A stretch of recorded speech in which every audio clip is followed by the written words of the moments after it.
Welcome back into another episode of the Spaceman 2.0 Phoenix Truth Rising Show, here to help you grow in the knowledge and wisdom of truth, and the truth will set you free. So we're going to get back into, and they called his name Immanuel. I am Sananda, part 16.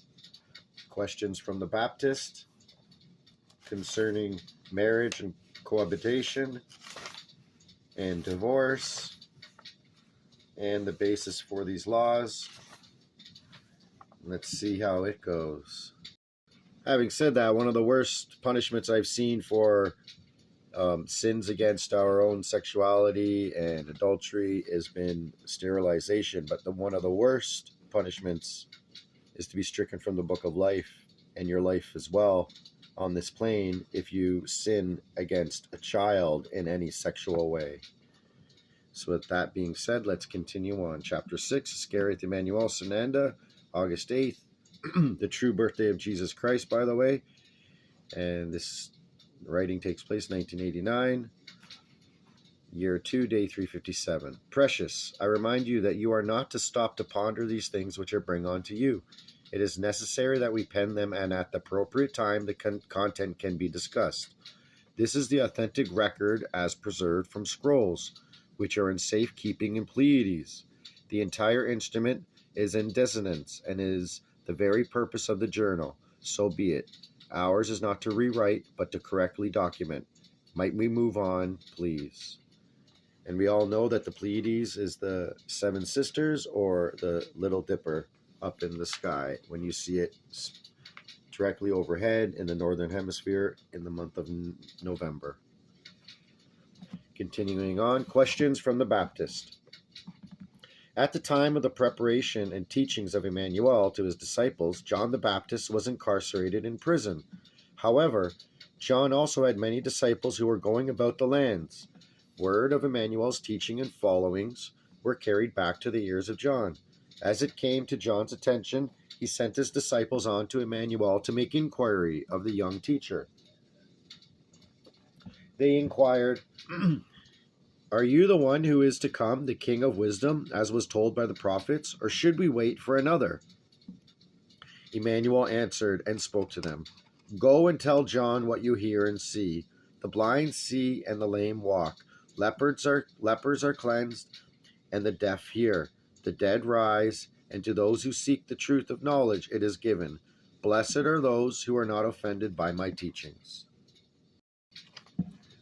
When John's disciples had gone, Immanuel started to speak to the people about John. What did you go to see in the desert? Did you want to see a reed shaken by the wind?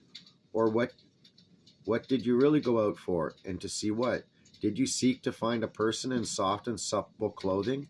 Behold, those who wear soft clothes are in the houses of kings, officials, the rich, hypocrites, scribes, and priests.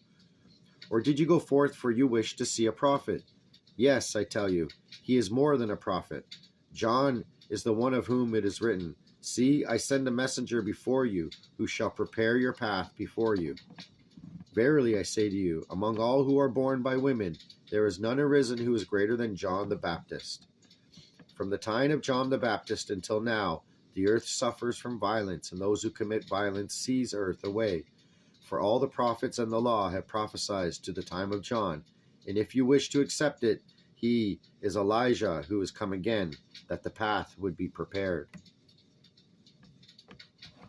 And that's considering reincarnation is real, and it was actually in the original Bible passages.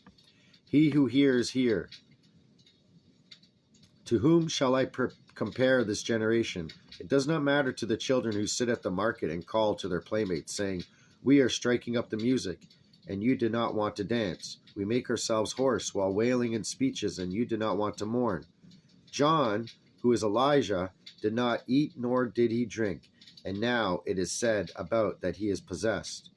Now I have come, I eat and drink, and they say, See, what a glutton, a wine bibber he is, a friend to the publicans, customs officers, and to the infidels, and yet wisdom is justified through the works shown forth.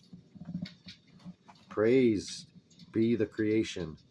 Praised be the creation of heaven and the universes and the earth, for revealing the knowledge and the power of the Spirit. which the false teaching has hidden from the expanding wise and those filled with knowledge, now to those who are honest seekers. Yes, it has been very kind of the creation, wherefrom came God and his celestial sons, whereby they have stopped the misuse of power among the human race. All things have been given over to men, and no one knows the secret of the creation, that is, no man, and thus not God or his followers. And all things have been given to me now by God, whose guardian angels taught me the laws and the knowledge of nature and the laws emanating from the creation. Come to me all who are searching and thirsting for knowledge and truth, and I will receive you and restore you. Take upon you the yoke of learning of the new teachings, for it is the recognition, and you will find peace within it for your life. You will find that the development of spirit is gentle, and its burden most light.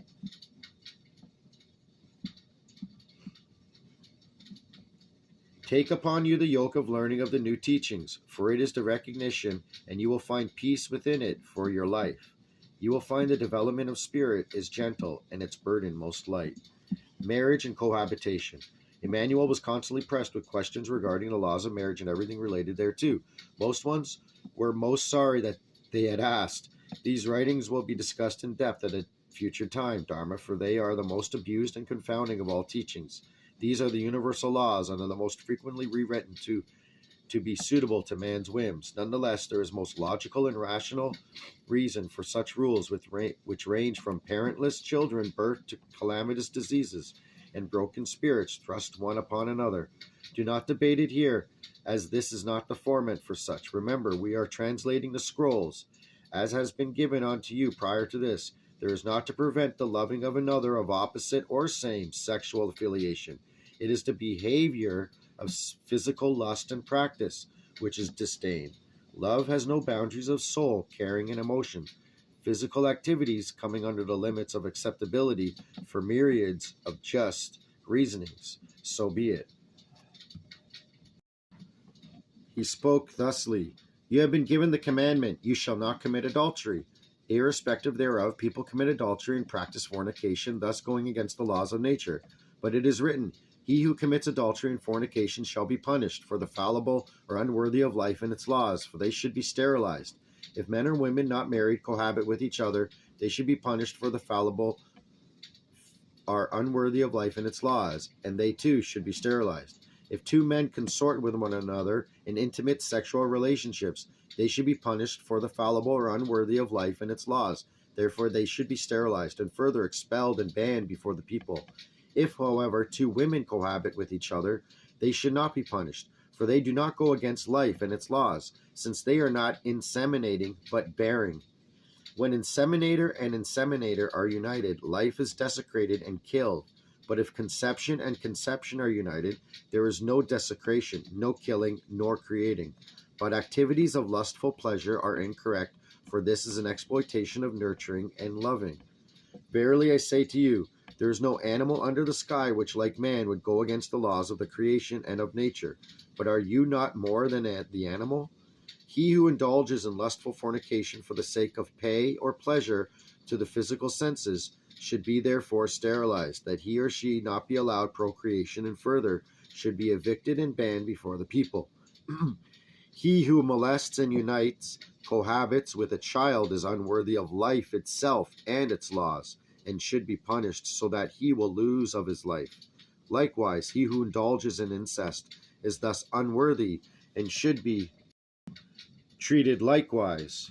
He who cohabits with an animal is likewise unworthy and should be treated likewise. Now, Dharma comes the really hard one to swallow in concept, and one of the rules that one has been rewritten so many times to suit man that he has lost all conceptual meaning.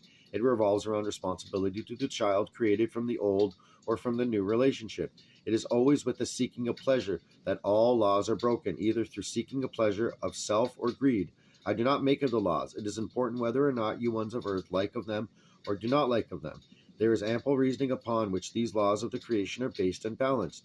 You will note that many times the phrase, lose life, is included. Yes, it is that serious, Chela. It just has long since the writing of the law been ignored and hidden. It is the time of the coming again for the correction of these things which have caused thy civilization of man to drop into degradation. Through these very misusings have you brought yourselves into destruction. It pleases me not either But so be it. At the time of accounting, these things done in ignorance are most surely evaluated justly, and ones are not randomly thrown into the pits of fire and brimstone. You ones need not rush out and compound thy errors. You will use wisdom in all things. Divorce. He who marries a man or woman who was divorced is guilty and should be sterilized, for they are unworthy of life and its laws, and both should be expelled and banned before the people. He who begets a child and is not married to the woman is unworthy of life and its laws and should be punished, so that he will lose his life, and he who creates a child in this union and abandons that child shall have his name stricken from the book of life. Verily, verily, I say to you, these laws were given by the creation and nature, and they should be followed, or men bring death upon themselves and all mankind. Let it be noted herewith that there are limits beyond which a planet cannot support mankind in quantities through misuse of procreation. Earth can nourish and support 500 million people of all human races in balance and harmony within nature as brought forth, without exploitation and reaping unbalance. But if these laws are not followed, there will be, in 2,000 years, 10 times 500 million people, and the earth will not be able to give sustenance and secure for survival. All balance will be lost, and destruction cannot be avoided. There will be famines and catastrophes, and great world wars, and epidemics will control the earth, and human races will kill one another, and only a few will survive. Verily I say to you, there will be crying and gnashing of teeth, when so much human blood will soak the sands of the earth, so that new forms of life will come from it, which will bring the final dreadful horror to mankind. All good things were given unto you, and you received the laws according to which you are to live. You should adhere to these additional laws, so that you shall prosper on earth and have peace in your families. Remove the power of the old law, that woman shall be subject to man, since she is a person equal to man in spirit, respect, and has equal rights and obligations. There are many distortions in the laws, since they were given forth by God and the celestial sons, for man has built them to be suitable unto themselves. When a man marries a woman, he shall pay to the most trusted steward the handling of her possessions as a price of security, lest she suffer from lack of her necessities. The price should be calculated in such a way that for each year of her life, 100 pieces of silver should be the basis, measuring according to her knowledge,